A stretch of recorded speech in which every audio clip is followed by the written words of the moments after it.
Bonsoir à toutes et à tous. Ce 5 décembre est la journée mondiale du volontariat. Que font ces volontaires pour le développement socio-économique de leur pays? Qui sont-ils? Nous en parlons dans l'invité du jour avec le directeur général de l'ANVT, l'Agence nationale du volontariat au Togo, Dr Omar Gbangba. Bonsoir et bienvenue. Bonsoir madame, c'est un plaisir d'être ici avec vous. Alors, l'agence que vous pilotez au Togo a été mise en place en septembre 2011 avec des défis d'alors. Quels étaient les objectifs?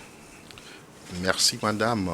L'Agence nationale du volontariat au Togo a été mise en place après le programme pilote initié par le gouvernement togolais en 2011, communément appelé Provunat. Ce programme pilote a permis d'atteindre des objectifs très encourageants, ce qui a permis au gouvernement de prendre l'initiative de capitaliser les acquis de ce programme en mettant en place une agence nationale du volontariat au Togo à travers une loi votée à l'Assemblée nationale en 2014. Donc déjà en 2015, l'agence a été opérationnelle et a commencé les activités pour continuer ce que le programme de promotion du volontariat au Togo avait initié et entamé. Alors, qu'est-ce que le Provenant avait initié? Quels étaient les défis? Les défis, c'était de susciter au sein de la jeunesse togolaise l'engagement volontaire, l'esprit de volontariat, de participation, en capitalisant sur le fait que le Togo est un pays par excellence volontariste.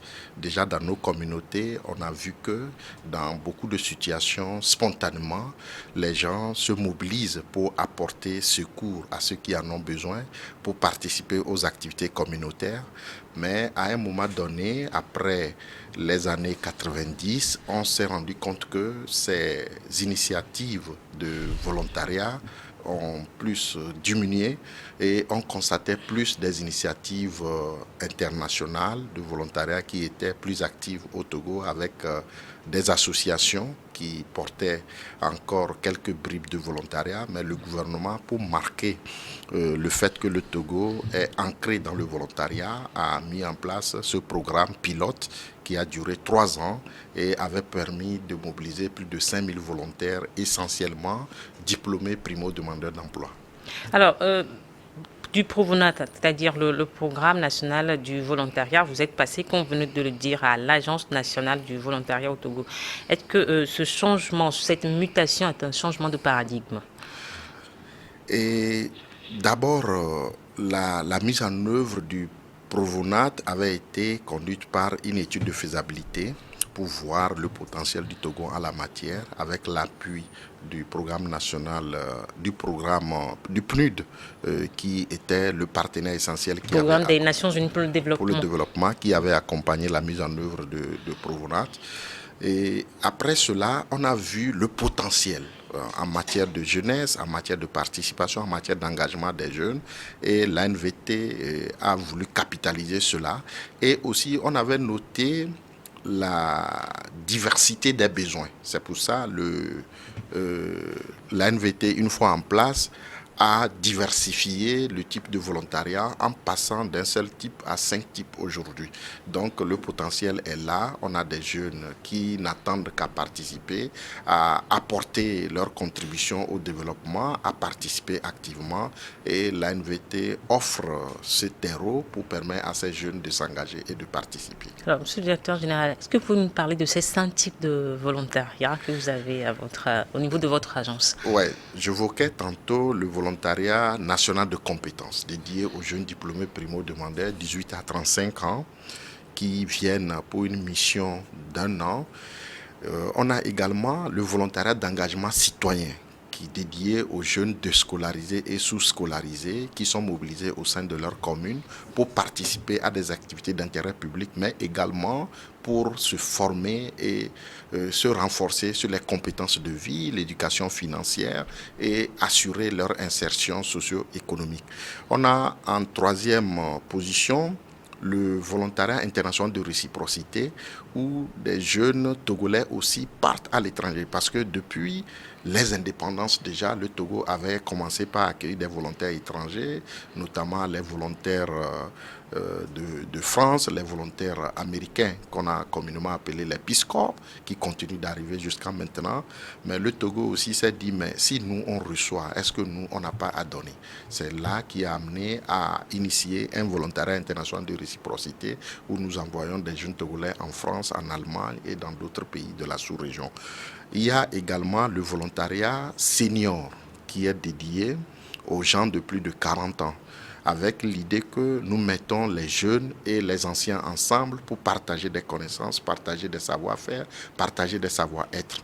Nous avons également le volontariat des jeunes bacheliers engagés, JBE.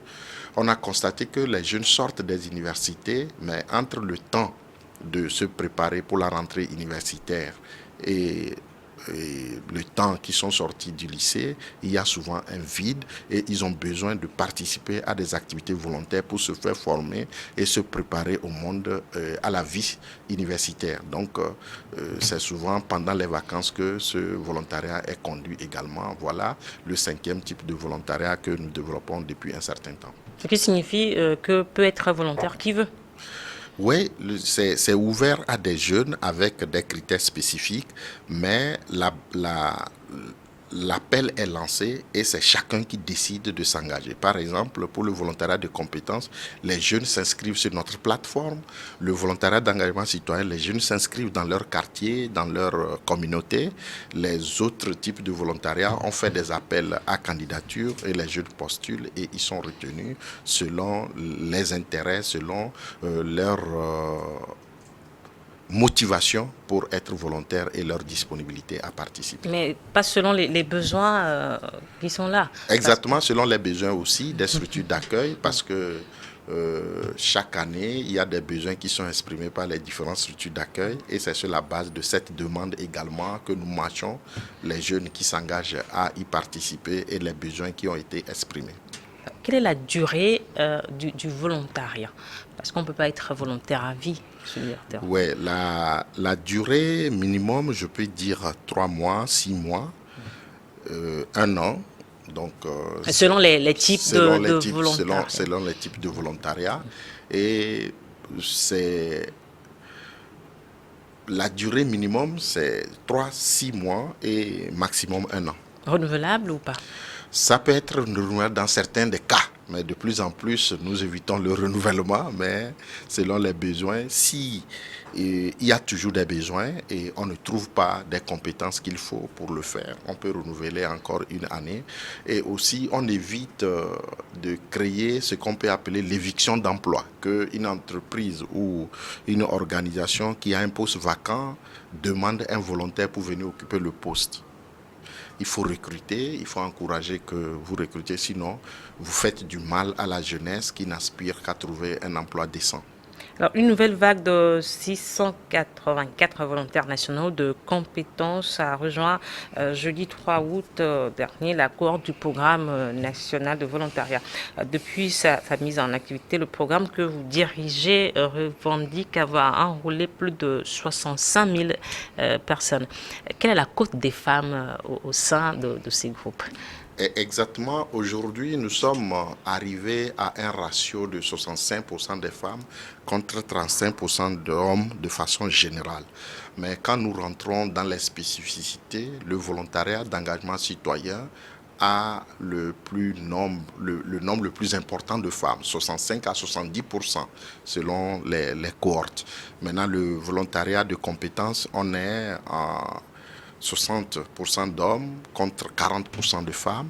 Qu'est-ce qui explique ce décalage entre les types de volontaires? C'est évidemment les cohortes de sortie dans nos écoles de formation, dans nos universités. Par exemple, vous êtes sûrement sorti de l'université, dans votre promotion, peut-être le ratio déjà était là, où il y avait moins de femmes que d'hommes. Je crois que c'est ça qui agit sur la réalité. Par contre, quand nous prenons les déscolarisés, de la même façon, on a plus de femmes en situation de déscolarisées et sous-scolarisées, et surtout en situation de vulnérabilité. Donc, c'est pour ça ce type avait été développé pour aider les gens qui sont dans cette situation sortir de leur précarité parce qu'ils ne viennent pas seulement pour faire du volontariat, ils viennent également pour développer leurs compétences, pour renforcer leur participation à la vie socio-économique du pays. Alors, Monsieur le directeur, vous avez dit le volontariat ne remplace pas l'emploi et parfois vous refusez de renouveler les mandats. Est-ce que les volontaires qui s'engagent arrivent à intégrer cela Évidemment, nous avons les volontaires que nous prenons, d'abord le fait de s'engager de façon bénévole, de façon volontaire, de partager leurs connaissances, d'aller aider à faire quelque chose. En retour, ils gagnent en expérience, ils gagnent en confiance en soi, ils gagnent en un certain nombre de compétences qui leur permettent d'être plus compétitifs. On a des situations où des volontaires décrochent un emploi sur leur lieu d'affectation ou alors décrochent un emploi sur le marché du travail du fait d'être volontaires et du fait d'avoir construit des expériences et des compétences qui les rendent plus compétitifs. Donc, c'est une opportunité aujourd'hui. Selon certaines catégories, nous sommes à 40% de volontaires ou 45% qui s'inscrivent. Ailleurs, nous sommes à plus de 80% qui s'insèrent, soit en auto-emploi, soit travailler pour une autre entité. Donc, je crois que le volontariat est un vecteur de renforcement de capacité et de l'employabilité des jeunes. Est-ce qu'il vous arrive de placer certains volontaires que vous pensez être méritants à certains postes de responsabilité dans d'autres entreprises qui veulent les recruter? Est-ce qu'il vous arrive de les proposer? Exactement. Il y a beaucoup d'initiatives du gouvernement où on nous demande d'envoyer des CV des anciens volontaires. Donc nous envoyons et beaucoup d'entre eux sont souvent recrutés. Il y a d'autres même organisations internationales ou organisations de la société civile qui sollicitent des CV des anciens volontaires qui souvent sont recrutés. Et nous-mêmes, dans les structures du ministère du Développement à la base de la jeunesse et de l'emploi des jeunes, dont l'ANVT dépend, les différentes structures de ce ministère également recrutent prioritairement des volontaires et aussi quand les concours sont lancés aussi des plaidoyers sont faits pour que des volontaires puissent réussir et aussi nous faisons un travail de renforcement de capacité des volontaires à savoir par exemple comment rédiger un CV, comment rédiger une lettre, une demande d'emploi, comment participer à une entrevue d'embauche, comment faire son bilan de compétences pour être plus compétitif si comparé à celui qui n'est pas passé par le volontariat. Y a-t-il des secteurs clés où ces ressources humaines sont déployées? Vous savez que les pays comme le nôtre, les secteurs comme la santé et l'éducation sont demandeurs, notamment également l'environnement, l'agriculture, le droit humain. Donc c'est les secteurs qui demandent énormément de volontaires où on a les plus gros contingents dans ces secteurs-là. L'hygiène, l'assainissement également, c'est les secteurs qui en demandent. Mais on est ouvert à donner à tous les secteurs de l'économie locale pour permettre que des volontaires aillent aussi apporter leur contribution dans ce secteur-là. Aujourd'hui, le 5 décembre, c'est la journée mondiale du volontariat et le thème retenu cette année est si tout le monde le faisait. Que comprendre, surtout dans le contexte togolais? Merci. Le thème de cette année de la journée internationale du volontariat est si tout le monde le faisait. C'est une invite à tout le monde à participer, à être volontaire. On n'a pas besoin de venir seulement à l'ANVT pour être volontaire. On peut être volontaire dans son quartier, on peut être volontaire dans sa famille, on peut être volontaire dans sa communauté. Aujourd'hui, par exemple, nous avons des besoins au sein de nos communautés. On n'a pas besoin d'attendre quelqu'un quand on a l'esprit volontariste. On n'a pas besoin d'attendre quelqu'un, le gouvernement ou quelqu'un, pour venir faire ce que la population peut s'organiser pour faire. Donc, ce thème invite tout le monde à démontrer la volonté d'être volontaire, le plaisir même d'être volontaire, d'apporter sa pierre, de contribuer à l'édifice national. Si tout le monde le faisait, notre monde serait meilleur. Si tout le monde le faisait, on serait plus heureux. Si tout le monde le faisait, on se sentirait mieux. Si tout le monde le faisait, on sortirait de la situation de précarité. Si tout le monde le faisait, on n'attendrait pas le gouvernement pour venir faire des choses que nous-mêmes, on pouvait faire. Alors, depuis 8 ans déjà, vous organisez un concours du meilleur volontaire. Pourquoi organiser un concours pour un volontaire, sachant qu'il partira à la fin de son mandat? Comme par exemple le thème, si tout le monde le faisait, malgré que les gens sont conscients que si tout le monde le faisait, les choses iraient mieux, il y a des gens qui hésitent encore à faire ou qui refusent de faire. Donc, raison de plus pour encourager ceux qui s'y engagent. Donc, la loi qui institue le volontariat au Togo avait déjà prévu que des volontaires, des initiatives de reconnaissance et de motivation des volontaires soient faites périodiquement par l'agence qui met en œuvre le programme de volontariat. Et pour nous, on a pensé qu'il n'y a pas meilleure façon de récompenser que de regarder pendant une année, par exemple, les volontaires en mission, ceux qui ont fait des choses exceptionnelles au sein de leur communauté ou au sein de la structure où ils sont affectés. Et généralement, le concours est lancé à tous les volontaires. On leur demande de nous présenter ce qu'ils pensent avoir fait d'exceptionnel qui mérite d'être primé. Donc, on reçoit beaucoup de projets et quand on regarde, nous découvrons aussi un certain nombre de choses. Ça nous permet également de mettre en lumière ce que les volontaires réalisent dans l'anonymat. Et je crois qu'il faut les mettre en lumière pour susciter l'engagement et susciter le fait que d'autres jeunes s'inspirent d'eux et décident aussi de devenir volontaires. On a peut-être envie d'avoir des exemples des 2 dernières ou 3 dernières années. Quels sont ces volontaires que vous avez primés? Qu'est-ce qu'ils ont fait de particulier? On a eu des volontaires dans les secteurs de la santé où ils ont joué un rôle important dans des centres de santé qui avaient cruellement besoin de personnel. Vous savez, les besoins sont là malgré les efforts de recrutement du gouvernement, mais vous arrivez dans un milieu où les besoins dépassent le personnel qui est là.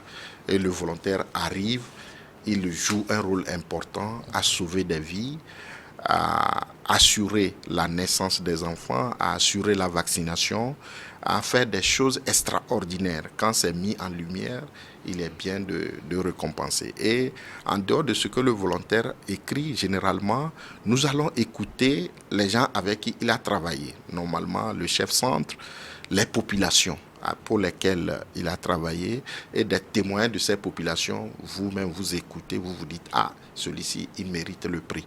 Donc, dans ces différents secteurs, on a eu des cas comme ça.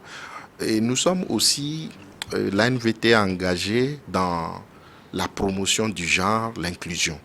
Et nous travaillons avec des volontaires handicapés. On a des volontaires handicapés sur le terrain qui font des choses extraordinaires et généralement, quand vous voyez le travail, malgré leur handicap, le travail que ces volontaires abattent, vous ne pouvez que apprécier et les récompenser. Donc, on a eu dans le secteur de la santé, dans le secteur de l'éducation, où le volontaire, en dehors de son volume horaire comme enseignant, il développe d'autres initiatives qui peut-être permettent de faire la promotion de l'éducation de la jeune fille.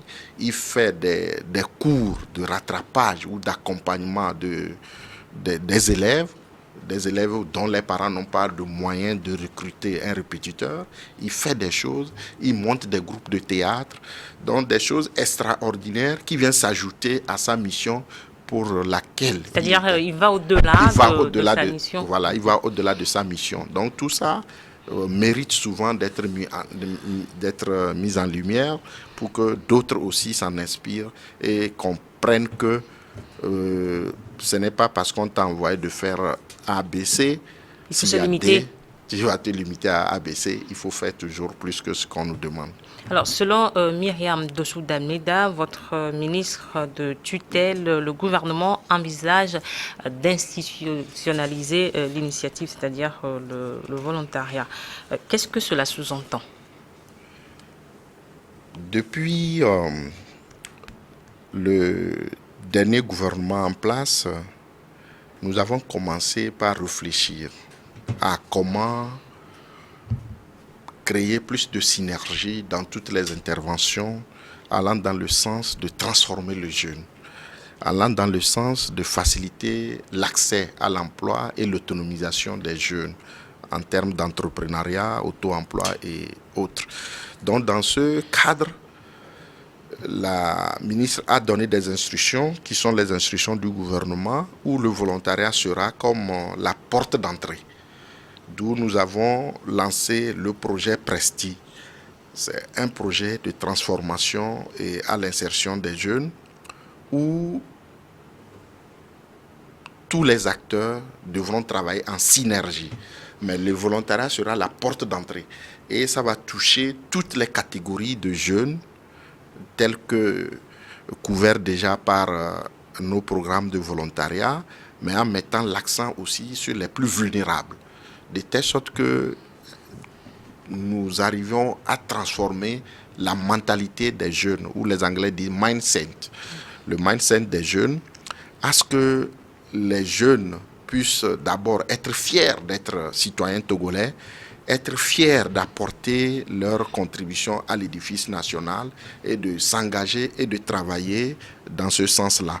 Donc le volontariat sera la porte d'entrée avec une synergie d'acteurs qui accompagnent, qui apportent pour que le jeune dispose d'une porte d'entrée et une porte de sortie, soit devenir salarié, soit devenir un entrepreneur ou rentrer dans une coopérative entrepreneuriale, créer des emplois, en tenant compte aussi des spécificités de nos régions et des potentialités de chacune de nos régions économiques. Donc c'est un véritable programme d'accompagnement et de renforcement de capacité à la transformation des jeunes. Est-ce que le volontariat, est-ce qu'on ne peut pas dire que ça devient, c'est synonyme de service public obligatoire? Pas forcément, même si aujourd'hui, ailleurs, le service civique obligatoire est institué, de ce que nous, on a acquis comme l'expérience et de tout l'accompagnement qu'on a, ce n'est pas la même chose. Le renforcement de capacité, l'accompagnement devient l'élément qui différencie du service public obligatoire quelque part, où ici, c'est en même temps le jeune qui est regardé, comment on transforme sa vie, comment on complète ce qui lui manque dans sa formation initiale, ou s'il n'a pas de formation, comment nous lui donnons autant de renforcement pour qu'il soit autonome, il soit indépendant, il s'affirme, il soit plus compétitif sur le marché de l'emploi, il soit plus entreprenant surtout. Alors, le volontariat, c'est donc au niveau du gouvernement. Quel est votre rapport avec le secteur privé dans cette initiative? Le volontariat, je dirais que nous sommes pluri-acteurs. Et dans tout pays, c'est le gouvernement qui vote des lois, c'est le gouvernement qui s'assure de réguler tout ce qui se passe. Donc le gouvernement togolais a cette responsabilité de réguler le volontariat, mais il est porté par la société civile. On a plusieurs associations et organisations qui pilotent le volontariat. On a même un cadre de concertation des acteurs de volontariat. On a des organisations internationales comme le Corps de la paix et France Volontaire, Carrefour International, qui sont aussi présents au Togo, qui pilotent le volontariat. Et aujourd'hui, nous travaillons en synergie avec tous les acteurs et la célébration, par exemple, que nous faisons aujourd'hui le 5 décembre, nous le portons tous ensemble. Mais le secteur privé, dur, qui cherche l'intérêt, au départ, le volontariat ne touchait pas le secteur privé, parce que le secteur privé, c'est le secteur qui cherche le profit, qui cherche l'intérêt. Mais dans le cas de synergie, le secteur privé aussi est impliqué parce qu'aujourd'hui, on se dit, si nous prenons la force vive ou la population, la portion de la population qui fait tourner l'économie, la majorité de ceux qui sont actifs, c'est dans le secteur privé et dans l'informel. Maintenant, si dans ce que nous disons, avec une thématique volontariat et employabilité des jeunes, nous laissons de côté ce secteur qui emploie plus de personnel, nous risquons de laisser un certain nombre de choses. C'est là-bas, il y a d'autres initiatives entrepreneuriales où le jeune volontaire, s'il va là-bas, il peut apprendre de ce qui se fait sur le marché de l'emploi. Il peut avoir des idées entrepreneuriales en frottant avec le secteur privé. Donc, nous sommes dans cette logique-là. Et c'est pour ça, dès que l'agence a été mise en place, dans son conseil d'administration, le patronat est représenté, aussi bien que la société civile et les PTF. Donc, on est conscient de cela et le secteur-là n'est pas exclu de tout ce que nous faisons. Alors, quel est le message que vous avez à l'endroit des jeunes ou de toute personne qui hésite encore à s'engager dans le volontariat? Vous dire que le volontariat, c'est quelque chose de très passionnant, de très intéressant. D'abord, ça t'ouvre l'esprit. Moi, personnellement, j'ai plus réussi dans ma vie scolaire, universitaire et professionnelle parce que très tôt, j'étais déjà engagé au niveau local, au niveau communautaire, dans les mouvements, associations volontaristes, où déjà à l'école, on s'organise pour aller sensibiliser nos petits frères. On s'organise pour aller aider notre petit frère. À l'université, on a continué à aller aider.